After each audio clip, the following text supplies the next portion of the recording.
I'm not your typical local church pastor, having come out of the music industry, a professional drummer, and had some success in that years ago.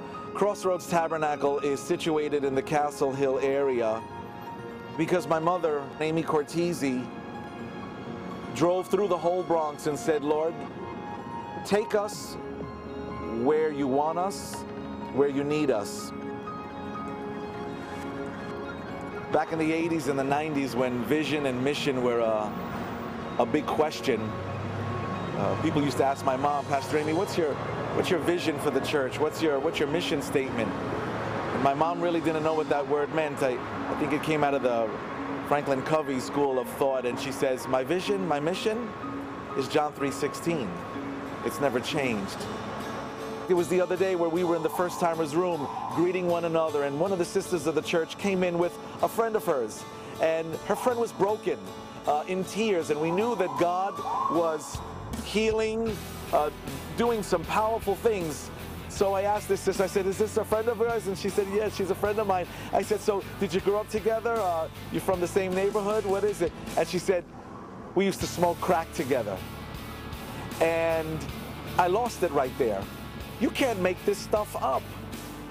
That one person has been transformed by the gospel of Jesus Christ and then goes out and reaches a friend and brings them in, and here's two women who were once wiling out with crack addiction, and now they're in the house of the Lord, completely transformed.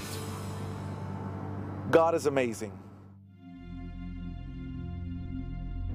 It was amazing that after the World Trade Center towers came down, I don't know how quickly after that, but an icon literally came out of that tragedy, and it was these numbers, 9/11. So to say ground zero, to say 9/11, it's very painful. And I'm so glad that for such a time as this, there's a new set of numbers, and it's not really new, we know it is ancient, but I'm so glad that the Lord has awakened us as a people to start throwing around through our lives and through our testimony a set of numbers that is more powerful, that's got enough love to take all the agony of 9/11 and wrap it in his arms and let them know that God saw everything that happened on that day.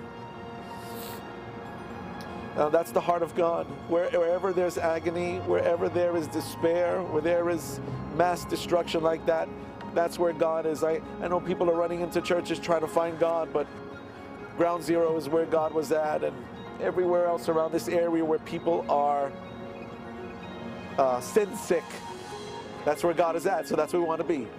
We love the church because we can come and celebrate him, but he's out there, and that's where we want to be, where he's at.